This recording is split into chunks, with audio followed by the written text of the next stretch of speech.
Hello everyone, welcome to our channel decode BPSC.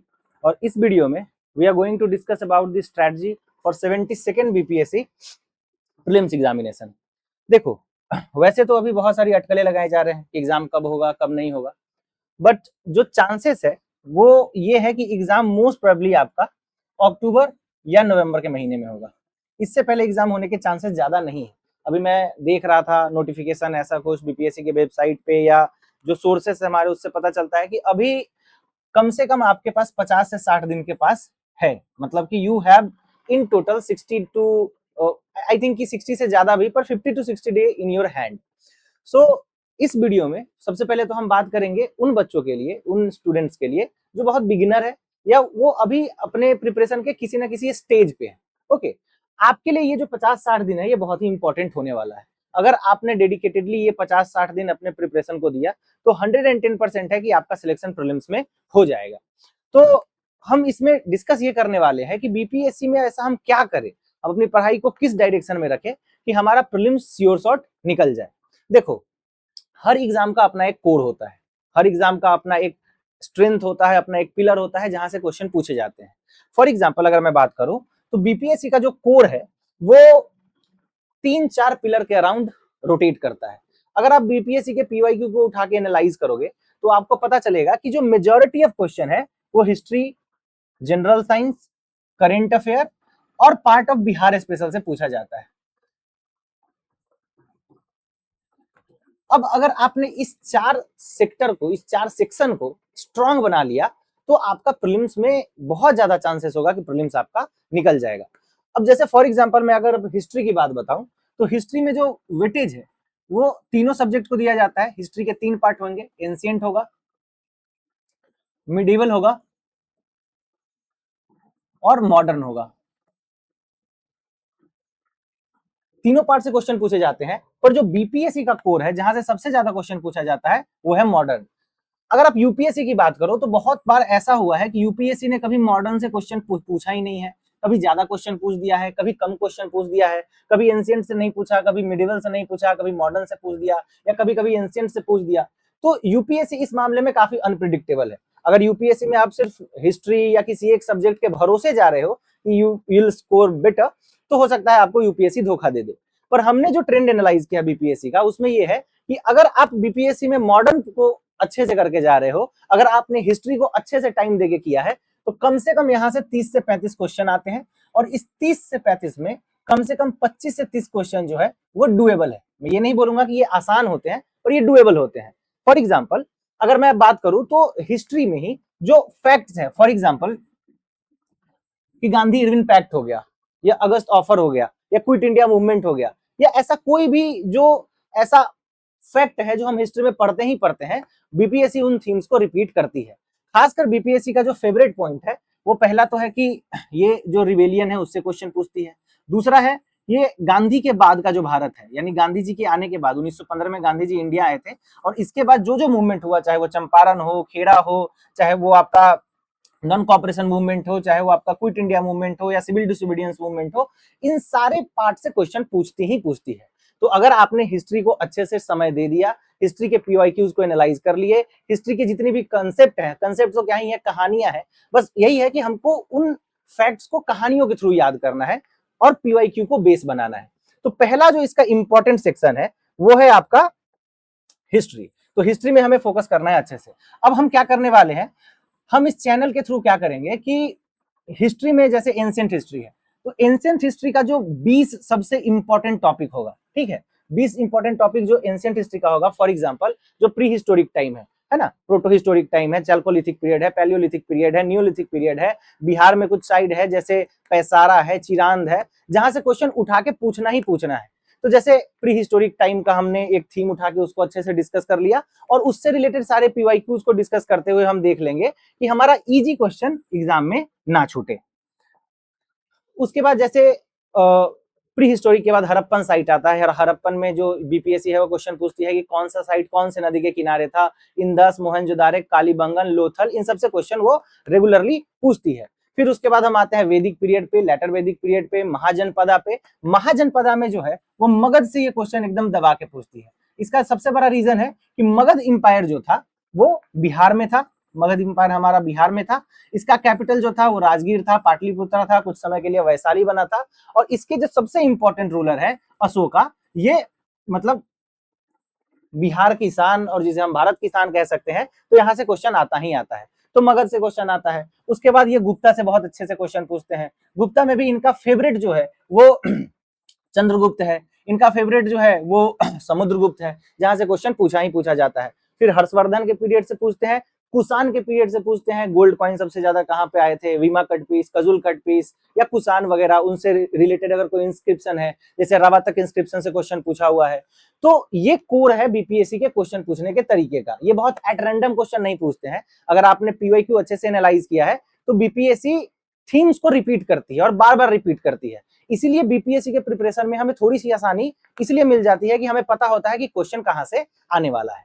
अब देखो medieval में भी क्या है कि अगर आप यूपीएससी के मिडिवल को उठाओगे तो यूपीएससी मिडिवल से थोड़ा अलग टाइप का क्वेश्चन पूछ देता है, पर बीपीएससी अपने थीम को पकड़ के चलती है। जैसे बीपीएससी का जो थीम है वो दिल्ली सल्तनत है। बीपीएससी का थीम अगर आप मुगल को देखोगे तो मुगल से ज्यादा ये जो है वो दिल्ली सल्तनत से क्वेश्चन पूछती है ना। जो डायनेस्टी है, गुलाम वंश है, स्लेव डायनेस्टी है, खिलजी डायनेस्टी है, लोधी है, तुगलक है, तो वहां से क्वेश्चन ये पूछती ही है कि कौन सा, जैसे दीवाने अर्ज किसने बनाया, दीवाने वजारत किसने बनाया, तो दीवाने बंदगान किसने बनाया, फिरोज शाह तुगलक इसका बहुत फेवरेट टॉपिक है, कैनल इरिगेशन वगैरह से क्वेश्चन उससे पूछा जा चुका है। मॉडर्न में मैंने आपको बता ही दिया कि मॉडर्न में एक तो हो गया आपका कि जो रिवेलियंस हो गए, चाहे वो 1857 की क्रांति से पहले के हो या 1857 की क्रांति के बाद का हो, है ना, वहां से क्वेश्चन पूछता है। और एक हमारे नेशनल मूवमेंट से क्वेश्चन पूछता है, जैसे कांग्रेस का फॉर्मेशन। अब जैसे अगर आपने कांग्रेस फॉर एग्जांपल की आईएनसी का फॉर्मेशन, अब आईएनसी के फॉर्मेशन से क्वेश्चन पूछेगा कितने डेलीगेट्स थे, है ना, वहां उसमें बिहार से कितने थे, उसमें मुस्लिम डेलीगेट्स कितने थे, पहला कौन था इसका जो चेयरमैन था या प्रेसिडेंट था, दूसरा कौन था, पहले मुस्लिम कौन थे जो कांग्रेस के प्रेसिडेंट बने, पहले यूरोपियन कौन थे जो कांग्रेस के प्रेसिडेंट बने, पहली महिला कौन थी, पहली भारतीय महिला कौन थी, है ना।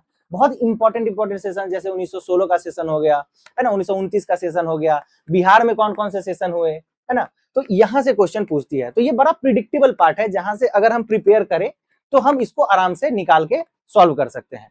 तो मेरा थीम यही रहेगा कि जैसे हिस्ट्री में मैं एंशिएंट को उठाऊं, तो एंशिएंट से रिलेटेड जितने भी ऐसे थीम है जहां से बीपीएससी ने क्वेश्चन पूछा है या बीपीएससी क्वेश्चन पूछती है, हम उसको पकड़ के अच्छे से समझ लेंगे, उसको डिकोड कर देंगे और उससे रिलेटेड सारे क्वेश्चंस को सॉल्व कर लेंगे। वैसे ही हम मिडिवल के साथ करेंगे, मॉडर्न के साथ करेंगे। अब हम आते हैं अपने दूसरे पार्ट पे। तो पहला पिलर तो हिस्ट्री हो गया। अगर हिस्ट्री आप हमारे साथ बने रहे तो हिस्ट्री को हम इतने अच्छे से कंप्लीट कर लेंगे कि वो 30 से 35 क्वेश्चन में आप आसानी से 25 क्वेश्चन को सॉल्व कर ही लोगे। और अगर अच्छे से बने रहे, अपने पेरिफेरियल नॉलेज का यूज करें, तो आप उसमें 30 प्लस भी स्कोर कर सकते हो। इसके बाद जो दूसरा सबसे इंपॉर्टेंट सेक्शन है वो है, अब जैसे फॉर एग्जांपल यूपीएससी की अगर मैं बात करूं तो यूपीएससी में इंपॉर्टेंट पॉलिटी हो जाता है बहुत ज्यादा। अगर आप पॉलिटी पढ़ के नहीं गए हो, अगर आप लक्ष्मीकांत 12 बार 14 बार 15 बार नहीं पढ़े हो, तो यूपीएससी के लिए बड़ा खतरनाक है। हो सकता है कि उसमें आपको दिक्कत झेलनी पड़े। लेकिन अगर आपने बहुत ज्यादा फोकस नहीं किया पॉलिटी पे, मैं ये नहीं कह रहा हूं कि फोकस नहीं करना है, पर बहुत ज्यादा फोकस नहीं किया पॉलिटी पे, तो बीपीएससी में आपको बहुत ज्यादा दिक्कत नहीं होगी। क्यों? क्योंकि यहां से सिर्फ 10 क्वेश्चन पूछे जाने हैं और उस 10 क्वेश्चन में भी अगर आपने अच्छे से पीवाईक्यू किया है तो कम से कम 5 से 6 क्वेश्चन तो वो पीवाईक्यू का रिपीट कर ही देता है। अब बीपीएससी का पीवाईक्यू कहने का मतलब सिर्फ प्रीलिम्स का पीवाईक्यू नहीं, कि जो बीपीएससी अपने सिविल सर्विसेज के एग्जाम में पूछती है। बीपीएससी के और भी एग्जाम है, जैसे हेडमास्टर का एग्जाम है ना, एईडीओ का एग्जाम है या टीचर का एग्जाम है, तो उसके क्वेश्चन को भी हम एनालाइज करेंगे। यहाँ पे हम यहाँ पे सिर्फ और सिर्फ बीपीएससी के सिविल सर्विसेज के एग्जाम को एनालाइज नहीं करेंगे, ठीक है। तो पॉलिटी का 10 क्वेश्चन है, उसको भी हम अच्छे से यहाँ क्लियर कर लेंगे।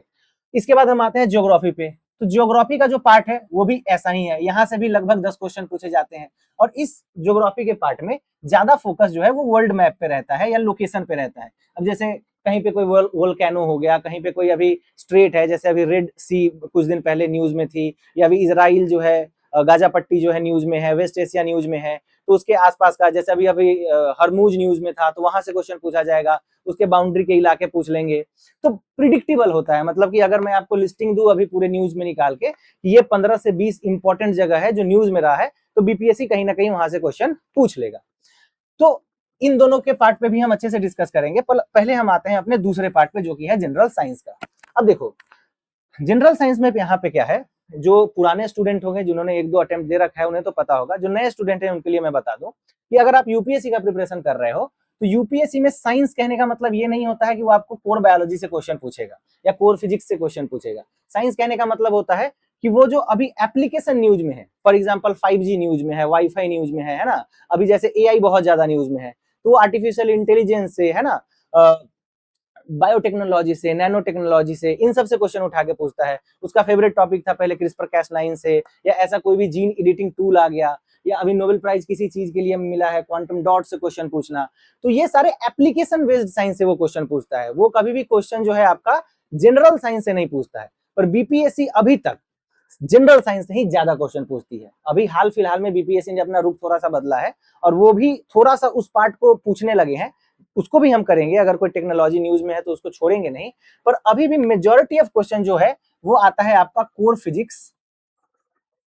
अब जैसे फिजिक्स में क्वेश्चन अभी भी बीपीएससी यूनिट एंड डायमेंशन से पूछ देगी, ग्रेविटेशन से पूछ देगी, लॉज ऑफ मोशन से पूछ देगी, है ना, इन सब पार्ट से क्वेश्चन जो है एकदम बढ़िया से दबा के पूछता है।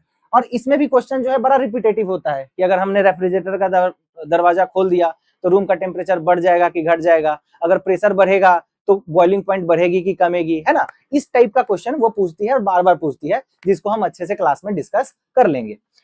केमिस्ट्री में वही है, एसिड बेस एंड सॉल्ट से क्वेश्चन पूछना है, सॉल्यूशन से क्वेश्चन पूछना है, यहाँ पे मेटल एंड एलॉयज से क्वेश्चन पूछना है, जो कि बड़ा प्रिडिक्टेबल है, वहां से हम आराम से पढ़ के समझ के क्वेश्चन सॉल्व कर सकते हैं। इसका फेवरेट टॉपिक साइंस में भी बायोलॉजी है, क्योंकि बायोलॉजी से क्वेश्चन बनाना बड़ा ही इंटरेस्टिंग होता है, आसान होता है और हमारे जनरल नॉलेज के लिए भी बड़ा इंपॉर्टेंट होता है ना, कि ब्लड के टाइप्स क्या होते हैं, कौन सी विटामिन की कमी से कौन सी बीमारी होती है, कौन सी बीमारी का क्या मतलब लक्षण होता है, या कौन से, जैसे फॉर एग्जांपल कोई वेक्टर बॉर्न डिजीज है, तो इस टाइप का क्वेश्चन वो पूछती है बीपीएससी। सेल से पूछती है क्वेश्चन, टिश्यू से पूछती है क्वेश्चन। तो बायोलॉजी में भी कहने का मतलब ये हो गया कि बीपीएससी का कोर है कि ये जो है वो जनरल साइंस से क्वेश्चन पूछेगी, जो हम 6, 7, 8, 9, 10th के एनसीईआरटी में पढ़ते हैं। अब इसको हम कैसे करेंगे क्लास में, अगेन देखो हमारा जो पढ़ाने का तरीका होगा वो थीम बेस्ड होगा। हम ऐसा रैंडमली नहीं कि अब हम यूनिट एंड डायमेंशन उठाएं तो यूनिट एंड डायमेंशन पूरा पढ़ रहे हैं, 11, 12 सब पढ़ डाले, उसमें जितना कुछ है सब पढ़ डाले, नहीं। यूनिट एंड डायमेंशन से बीपीएससी का कोर नेचर है कि जैसे बीपीएससी पूछ देगी कि फेम्टोमीटर का मतलब क्या होता है, बीपीएससी पूछ देगी कि जेप्टोमीटर का मतलब क्या होता है ना, जेप्टो का मतलब क्या होता है, फेम्टो का मतलब क्या होता है, पीको का मतलब क्या होता है।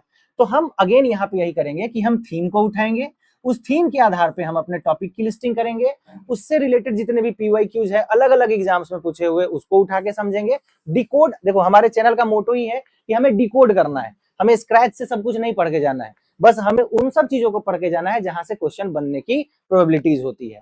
तो ये जनरल साइंस का पार्ट हो गया। उसके बाद आते हैं हम करंट अफेयर पे और इंटरनेशनल रिलेशन पे। देखो करंट अफेयर और इंटरनेशनल रिलेशन क्या है कि यहाँ से बीपीएससी जो है वो वन लाइनर टाइप का सवाल अभी भी पूछती है। यहाँ से बीपीएससी अभी स्टेटमेंट टाइप का सवाल बहुत ज्यादा बनाना स्टार्ट नहीं करी है। यहाँ से हमें अवार्ड्स करके जाने हैं अच्छे से, यहाँ से हमें जितनी भी ट्रिटीज हुई हैं वो करके जानी है, जितने भी यहाँ पे आर्मी की एक्सरसाइज, नेवी की एक्सरसाइज हुई है, तो जैसे वन लाइनर जो भी चीजें होती है जो आपको हम कह सकते हैं कि पर्सन इन न्यूड टाइप का क्वेश्चन अभी भी बीपीएससी यहाँ से पूछती है, जिसके लिए हम डेडिकेटेड क्लास लाएंगे। आपको बस वही क्लासेस करने हैं और आपका यहाँ पे काम हो जाएगा। इसमें बहुत ज्यादा मगजमारी नहीं करनी है, आपको यहाँ पे बहुत ज्यादा सोर्सेज भी फॉलो नहीं करने हैं। हम क्या करेंगे कि हम हिंदू को, द हिंदू को, इंडियन एक्सप्रेस को, पीआईबी को, और गवर्नमेंट के जितने भी जैसे एमई है उसका साइट हो गया है ना, मिनिस्टर ऑफ एक्सटर्नल अफेयर है, तो वहां पे कुछ हो गया, मोदी जी ने कहाँ कहाँ विजिट किया वो हो गया, उससे रिलेटेड, तो ये हम आपको करा के क्लास में दे देंगे। तो इसमें जितना भी चीज है आपका कवर हो जाएगा। यहाँ से भी करीबन आप मान के चलो कि 30 से 35 क्वेश्चन तो पूछती ही पूछती है। तो अगर आप पूछोगे कि हमारा स्तंभ क्या है, व्हाट इज आवर पिलर, तो 4 पिलर है बीपीएससी का, ठीक है। वो 4 पिलर क्या क्या है देखो, पहला हो गया हिस्ट्री। हिस्ट्री से 30 से 35 क्वेश्चन परफेक्ट पूछती है बीपीएससी। इसमें सबसे ज्यादा वेटेज देती है मॉडर्न को, तो इसमें 15 से 17 के बीच में वो क्वेश्चन पूछेगी। इसके बाद देती है एंशिएंट को, इसके बाद देती है मिडिवल को। अब जैसा वेटेज बीपीएससी देती है वैसा ही वेटेज हमें देना है। हमें सबसे ज्यादा मॉडर्न पे फोकस करना है, फिर एंशिएंट पे करना है, फिर मिडिवल पे करना है। जनरल साइंस में अगेन फिजिक्स, केमिस्ट्री और बायोलॉजी, जिसमें सबसे ज्यादा वेटेज देती है बायोलॉजी को, तो बायोलॉजी को हमें क्लास में ही रट देना है, केमिस्ट्री को समझ लेना है और फिजिक्स को भी समझ लेना है। करंट अफेयर में हम जो क्लास में आपको पढ़ाएंगे, हम जो नोट्स देंगे, उससे करीबन करीबन आपका ये है कि 25 से 30 क्वेश्चन तो आएगा ही आएगा, तो ये भी टेंशन आपका खत्म हो जाएगा। फिर बात करते हैं हम बिहार स्पेशल की। अब बिहार स्पेशल में क्या है, बिहार स्पेशल में बीपीएससी ज्यादा क्वेश्चन बिहार के हिस्ट्री से पूछती है। अब बिहार का हिस्ट्री क्या है, देखो एक अच्छी बात ये है, अगर आप राजस्थान का हिस्ट्री पढ़ोगे ना, उसमें हजारों डायनेस्टीज है, हजारों राजाएं हैं, ये राणा राजा है, यहाँ का राजा है, वहां का राजा है। राजस्थान का हिस्ट्री अगर आप पढ़ोगे तो वो इंडिया की हिस्ट्री पढ़ने से ज्यादा टफ है। लेकिन बिहार में इंटरेस्टिंग बात यह है कि बिहार का हिस्ट्री और इंडिया का हिस्ट्री कहीं ना कहीं बहुत ज्यादा सिमिलर है। तो अगर आपने एंशिएंट हिस्ट्री इंडिया का पढ़ लिया तो उसमें क्या पढ़ा आपने, मगध, उसमें आपने क्या पढ़ा, अशोका, चंद्रगुप्त मौर्य। बिहार के एंशिएंट हिस्ट्री में भी वही पढ़ना है, बिहार में भी आपको वो सारी डायनेस्टीज पढ़नी है जो इंडिया के एंशिएंट हिस्ट्री में पढ़ना है। तो ये तो सेम हो गया। बिहार में मिडिवल में थोड़ा सा गेम बदलेगा, है ना, क्योंकि मिडिवल टाइम में यहाँ पे ओइनवर डायनेस्टी, कर्नाट डायनेस्टी या फर्स्ट अफगान डायनेस्टी, शेरशाह सूरी का रूल था। ये सब चीजें हमें यहाँ पे थोड़ी सी नई होंगी जो पढ़नी पड़ेंगी, उसको हम क्लास में अच्छे से पढ़ेंगे, हर एक डायनेस्टी को पढ़ेंगे, वहां से भी जो इंपॉर्टेंट क्वेश्चन बार बार पूछा जा चुका है उसको डिस्कस करेंगे। और मॉडर्न में अगर हम देखें तो गांधी जी बहुत रिलेवेंट हो जाते हैं। गांधी जी क्योंकि पहला जो मूवमेंट सबसे बड़ा उन्होंने किया वो चंपारण में किया, पहला सिविल डिसोबीडियंस चंपारण में गांधी जी का हुआ, और गांधी जी का पॉलिटिकल करियर जो इंडिया में है वो चंपारण मूवमेंट से स्टार्ट हुआ है। तो गांधी जी बहुत इंपॉर्टेंट हो जाते हैं। So will read about Gandhi ji in detail, और हमारा बिहार स्पेशल इसमें हो जाएगा। फिर आता है बिहार ज्योग्राफी। तो बिहार ज्योग्राफी में क्या है, अभी भी इसमें फैक्चुअल क्वेश्चन पूछे जाते हैं। जैसे आपको पूछ देगा कि इसका क्षेत्रफल क्या है ना, कौन कौन सा, जैसे बिहार का ये जो मैप है, तो यहाँ पे क्या है, यहाँ पे आपका है नेपाल, यहाँ पे आपका है बांग्लादेश, वेस्ट बंगाल, यहाँ पे आपका है झारखंड, और यहाँ पे आपका है यूपी। तो इससे कितने जिले लगते हैं, इससे कितने लगते हैं, इससे कितने लगते हैं, इससे कितने लगते हैं, ईस्ट टू वेस्ट इसका लेंथ कितना है ना, नॉर्थ टू साउथ इसका लेंथ कितना है, इसका लैटिट्यूड एक्सटेंड कितना है, लॉन्गिट्यूड एक्सटेंड कितना है। क्वेश्चन आपको यहाँ से मिलेंगे जिसको हमको क्लास में रटना है ना, एकदम रट डालना है कि इसका डेटा क्या है, फैक्ट क्या है। उसके बाद बिहार में जैसे फॉर एग्जाम्पल बिहार ज्योग्राफी की अगर हम बात करें तो फिजियोग्राफी ऑफ बिहार की बात की जाती है। जैसे सोमेश्वर की पहाड़ियां हैं, बिहार का प्लेन है, या जैसे कैमूर रोहतास की पठारियां हैं। तो इन सब से भी बिहार में अच्छा क्वेश्चन पूछा जाता है जिसको हम क्लास में अच्छे से डिस्कस करेंगे। ज्योग्राफी थोड़ा कंसेप्चुअल होता है, अगर आपने कंसेप्चुअल ज्योग्राफी अच्छे से पढ़ लिया तो यहाँ से आपका क्वेश्चन अच्छा खासा सॉल्व हो जाएगा। फिर बिहार इकोनॉमी में बिहार इकोनॉमिक सर्वे से क्वेश्चन पूछा जाता है, और बिहार बजट से क्वेश्चन पूछा जाता है। इसको हम क्लास में ही अच्छे से पढ़ लेंगे ताकि हमारा एक भी क्वेश्चन यहाँ से ना छूटे। पॉलिटी और ज्योग्राफी में मैंने आपको बता ही दिया, अगेन थीम बेस्ड हम लोग पढ़ाई करेंगे। पॉलिटी के हम 10 थीम उठाएंगे, 15 थीम उठाएंगे। मैंने बोला जितना वेटेज बीपीएससी देती है उतना ही वेटेज हम देंगे। अगर मॉडर्न हिस्ट्री का वेटेज ज्यादा है बीपीएससी में तो हम भी मॉडर्न हिस्ट्री का वेटेज ज्यादा देंगे। पॉलिटी ज्योग्राफी को हम उतना पढ़ लेंगे कि हमारा कम से कम इस 10 क्वेश्चन में से कम 7 से 8 के बीच में क्वेश्चन सॉल्व हो जाए। अब मैं आपको ये क्यों बता रहा हूं, देखो एक चीज देखो, फॉर एग्जाम्पल 150 क्वेश्चन पूछा जाता है। इस 150 क्वेश्चन में मैं आपको एक पैटर्न बताता हूं।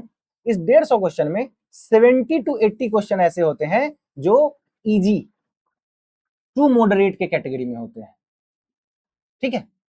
इजी टू मॉडरेट के कैटेगरी में 70 से 80 क्वेश्चन होते हैं। आप कोई बोलेगा कि सर आप ज्यादा नंबर बता रहे हो, मैं ज्यादा नहीं बता रहा, कि 70 से 80 क्वेश्चन में ना 40 क्वेश्चन 30 क्वेश्चन रिपीट होते हैं जो किसी ना किसी बीपीएससी ने एग्जाम में पूछ रखा होगा। अब रिपीट का मतलब आप ये मत समझो कि वो हूबहू रिपीट हो जाएगा।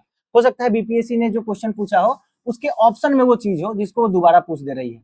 तो हम जब पीवाईक्यू एनालाइज करेंगे तो हम बीपीएससी के सिर्फ क्वेश्चन को नहीं पढ़ेंगे, उसके ऑप्शंस को भी रीड करेंगे और देखेंगे कि इससे कौन सा प्रोबेबल क्वेश्चन बन सकता है जो आगे के एग्जामों में पूछा जा सकता है। तो 40 से 50 क्वेश्चन जो है वो तो रिपीट होता है, और बाकी का 20 क्वेश्चन होगा वो बहुत इजी टाइप का क्वेश्चन होगा जो हम क्लास में पढ़ेंगे, जो हम नोट्स में पढ़ेंगे, जो हमारे नोट्स में सामने दिख रहा होगा। तो 70 क्वेश्चन के आसपास आप मान के चलो कि ये जो है वो इजी टू मॉडरेट के कैटेगरी में होता है, जहां पे आपको एक चीज अवॉइड करनी है जिसका नाम है सिली मिस्टेक। देखो इस चीज को याद रखो, एसएम सिली मिस्टेक। अगर आपने एग्जाम में इस क्वेश्चन में सिली मिस्टेक करी, देखो मैंने बहुत सिली मिस्टेक करी है अपने लाइफ में, और अपने इस एग्जाम में भी बहुत सारे एग्जाम में सिली मिस्टेक करते हैं लोग, है ना।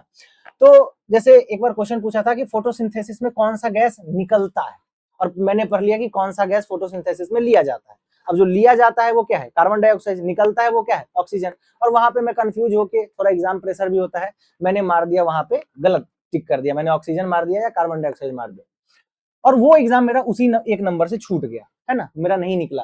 तो एक्चुअली ये सिली, और उस एग्जाम में मैंने जो टफ क्वेश्चन सही करे थे, करेंट अफेयर के क्वेश्चन मैं सही करके आया था, बाकी क्वेश्चन सही करके आया था, पर भाई वहां पे एक सिली मिस्टेक के कारण मैं आउट हो गया। अब यही 70 से 80 क्वेश्चन जो है ये डिसाइडिंग होता है ना। इसके बाद जो 20 क्वेश्चन होएगा वो मॉडरेट टू टफ के कैटेगरी में होगा। इस मॉडरेट टू टफ के कैटेगरी में अपने प्रिपरेशन डिपेंड करता है कि आपने प्रिपरेशन कितने अच्छे से करी है। जैसे कि अगर कोई अवार्ड है तो आपने कितने अच्छे से याद किया है। अगर आप मान लो कोई ऐसा कॉन्फ्रेंस हुआ है, मीटिंग हुई है, तो उसका थीम पूछ दिया, लोगो पूछ दिया, तो आप कितने अच्छे से पढ़ के गए हो वो डिसाइड करेगा कि आप इस मॉडरेट से टफ के बीच में 5-10 कुछ भी बना पाओ या नहीं बना पाओ। उसके बाद जो 50 क्वेश्चन रहता है या जो 40 क्वेश्चन रहता है वो टफ के कैटेगरी में आता है, जो आपको नहीं पता है, जो आपने हो सकता है पहली बार देखा होगा, या हो सकता है उसका एक ही ऑप्शन आपको पता हो। तो वहां पे हमें एलिमिनेशन वगैरह की टेक्निक खेलनी पड़ती है भैया, कि हम यहाँ पे अब एलिमिनेशन के थ्रू जो है उसको हटाएंगे, वहां पे उस क्वेश्चन को सॉल्व करने की कोशिश करेंगे, तभी हमारा जो कट ऑफ है वो रिवॉल्व होता है 80 के अराउंड। अभी मैं आपको अच्छे से एक्सप्लेन करके साइंटिफिकली तोड़ के बताता हूँ। देखो हमारा कट ऑफ जो है वो, जैसे पिछली बार 71st बीपीएससी की अगर मैं बात करूं, तो जो जनरल का कट ऑफ है वो शायद 88 गया था, if I am not wrong, और ईडब्ल्यूएस का कट ऑफ 83 या 85 के रेंज में गया था, मतलब 80 टू 90 के बीच में कट ऑफ था। ठीक है, देखो 80 टू 90 के बीच में कट ऑफ रहता है ना। और बाकी कैटेगरीज का फिर अपने हिसाब से आप देख लो, है ना। इसमें बहुत सारा रिजर्वेशन है, जैसे महिला का रिजर्वेशन है, ईडब्ल्यूएस है, ईबीसी है, तो जनरल के हिसाब से 5-10 नंबर ऊपर नीचे रहता है। लेकिन अब देखो होता क्या है, 80 टू 90 के बीच में कट ऑफ लाई करता है अगर पेपर ठीक है, ठीक ठाक है, मॉडरेट टू टफ है या इजी टू मॉडरेट है। तो अब देखो होता क्या है, आपका जो 70 क्वेश्चन है ना वो डिसाइड कर देगा कि आप इस कट ऑफ के कितने पास में हो। अगर आपने इस 70 में मात्र 5 सिली मिस्टेक किए और आपने 65 नंबर आप लेके आ गए, तो बाकी बची 80 क्वेश्चन में अगर आप तुक्का भी मारोगे तो हो सकता है 20 नंबर आपको मिल जाए, तो आप कट ऑफ को क्रॉस कर दोगे, 85 प्लस नंबर आप लेके आ जाओगे। लेकिन अगर आपने यही भारी मिस्टेक कर दिया, यहीं पे आपका 30 क्वेश्चन गलत हो गया, 20 क्वेश्चन गलत हो गया, और इस 65 में आपको मिल रहे हैं 55 नंबर या 50 नंबर या 40 नंबर, तो आप बाकी के बचे टफ 80 क्वेश्चन में जो है वो परफॉर्म नहीं कर पाओगे, प्रेशर बिल्टअप हो जाएगा, सिली मिस्टेक कर दोगे और आप कट ऑफ से काफी पीछे रह जाओगे। ये एक साइंटिफिक एक्सप्लेनेशन है कि अगर आपने सिली मिस्टेक अवॉइड कर दी, अगर आपने सिली मिस्टेक्स को अवॉइड कर दिया, अगर आपने उन सब चीजों को अच्छे से पढ़ लिया जहां से क्वेश्चन आते हैं, जहां से क्वेश्चन बन सकता है, तो आप कट ऑफ के आसपास पहुंच जाओगे। अब तो लक फैक्टर भी होता है, कभी हो सकता है आपका लक ना हो अच्छा, आपने मारा हो, ये हो गया भी, है ना। तो we can't go into that. तो ये हमारा टोटल रहा है कि we are going to give our energy in a right way. देखो मेहनत करना बहुत इंपॉर्टेंट है, और मैं ये भी बिलीव नहीं करता कि कुछ स्मार्ट मेहनत और कुछ हार्ड मेहनत, हार्ड लेबर ही लगता है, पर हार्ड लेबर को स्मार्टली करोगे तो ज्यादा चांस होंगे सक्सेस के। ठीक है, अब देखो एक और चीज है, जो 66 बीपीएससी थी या जो 67 बीपीएससी थी जिसमें कट ऑफ 113 नंबर गया था, है ना, इसके बाद से निगेटिव मार्किंग इंट्रोड्यूस हुई है। यहां तक क्वेश्चन ना बड़े वन लाइनर पूछे जाते थे, बहुत वन लाइनर क्वेश्चन इसमें पूछा जाता था। पर 68 बीपीएससी में हमने देखा कि बीपीएससी ने थोड़ा सा ट्रेंड बदला और क्वेश्चन बहुत ज्यादा रिपीटेटिव नहीं रहे। क्वेश्चन जो है कुछ कुछ नए इंट्रोड्यूस हुए। एक बतख मियां वाला क्वेश्चन था, वो यही 68 में इंट्रोड्यूस हुआ था। 69th में हमने देखा कि बीपीएससी थोड़ा सा यूपीएससी की तरफ चला गया, है ना। यूपीएससी कहने का मतलब हो गया कि स्टेटमेंट टाइप के क्वेश्चन पूछने लगे, इसमें तो ओनली 1 ओनली 2 करके भी ऑप्शन आने लगा था, तो इसका कटा भी बहुत उस समय कम गया था। 70th में हमने देखा कि फिर से जो है वो एक ब्लेंड आया, वन लाइनर टाइप का क्वेश्चन भी इसमें हमने देखा, और हमने यहाँ पे जो है वो स्टेटमेंट टाइप का क्वेश्चन भी देखा, दोनों का ब्लेंड रहा। और 71st में हमने देखा है कि एकदम वेटेज दे रही है बीपीएससी कि ये बहुत ज्यादा ही यूपीएससी टाइप ना हो जाए, ताकि जो पहले से लोग पढ़ रहे हैं वो एकदम गड़बड़ा जाए, या बहुत ज्यादा ही वन लाइनर ना हो जाए ताकि जो क्वालिटी है पीसीएस की वो घट जाए। तो बीपीएससी ना ब्लेंड में खेल रही है, वो बहुत ज्यादा वन लाइनर भी नहीं पूछती है और बहुत ज्यादा स्टेटमेंट बेस्ड क्वेश्चन भी नहीं पूछ रही है। बीपीएससी अभी जो है वो इन दोनों के बीच में है कहीं ना कहीं। तो हमें क्या करना है स्मार्टली, ऐसा नहीं है कि हम वन लाइनर याद नहीं करेंगे, ऐसा नहीं है कि हम रटेंगे नहीं। देखो भाई पूरा खेल ही रटने का है। अगर आप नहीं रट रहे हो इस एग्जाम में और आप पीसीएस यूपीएससी ही मान लो ना, रटने का गेम है पूरा यूपीएससी। बीपीएससी से ज्यादा यूपीएससी में रटना है। सारे नेशनल पार्क आपको अगर याद रखने हैं और किसमें कौन सा जानवर इंडेंजर्ड है, कौन सा क्रिटिकली इंडेंजर्ड है, कौन सा वल्नरेबल है, इसमें क्या कंसेप्ट लगाएंगे कि संगाई डियर इंडेंजर्ड है कि वल्नरेबल है कि क्रिटिकली इंडेंजर्ड है, रटना ही पड़ेगा। मैंने भी रटा है ना, बोल बोल के रटना पड़ता है। और देखो हार्ड लेबर तो है, आपको ऐसा नहीं है कि फॉर एग्जाम्पल मैं आपको बता रहा हूँ कि आपको कोई चीज रटनी है, तो आप मन में ऐसा नहीं कि पढ़ते पढ़ते उसको याद कर लोगे, बोलना पड़ेगा, बार बार बोलना पड़ेगा, 4 बार 5 बार बोलो उसको, घूम घूम के पढ़ो, तब जाके याद होती हैं चीजें, तब जाके आप क्वेश्चन सही कर पाओगे। तो हार्ड लेबर ही करना है, पर उसको ऐसे तरीके से करना है कि हमारा एग्जाम क्लियर हो जाए। तो हमें वो 70 से 80 जो इजी क्वेश्चन है उसको टारगेट करना है, इसको चेंज करना है। हमको वो 20 क्वेश्चन जो बीपीएससी एकदम टफ पूछा, जो उस समय किसी को नहीं पता था, उसको चेंज नहीं करना है। और इस थीम को लेके हम इस चैनल को शुरू कर रहे हैं। इस पे जो वीडियोस आएंगे वो थीमेटिक आएंगे, हिस्ट्री का थीम बेस्ड वीडियो आएगा, उससे रिलेटेड पीवाईक्यूज आएगा और उसको हम यहाँ पे डिस्कस करेंगे। ये रहा हमारा वीडियो। अगर आपको हमारा चैनल अच्छा लगा है तो इसको लाइक करें, सब्सक्राइब करें और हमारे इस टेलीग्राम चैनल को फॉलो करें, जहां पे हम आपको पीडीएफ वगैरह दे पाए। तो पहले तो हम अपना पीवाईक्यूज और ये सब चीजों को स्टार्ट करते हैं इस चैनल पे, और फिर धीरे धीरे हम अपने स्पीड को करंट अफेयर वगैरह इन सब की तरफ बढ़ाएंगे। So thank you. अगर आपने यहाँ तक वीडियो देखा है तो thank you so much. Thanks for watching this video. Like and subscribe this channel.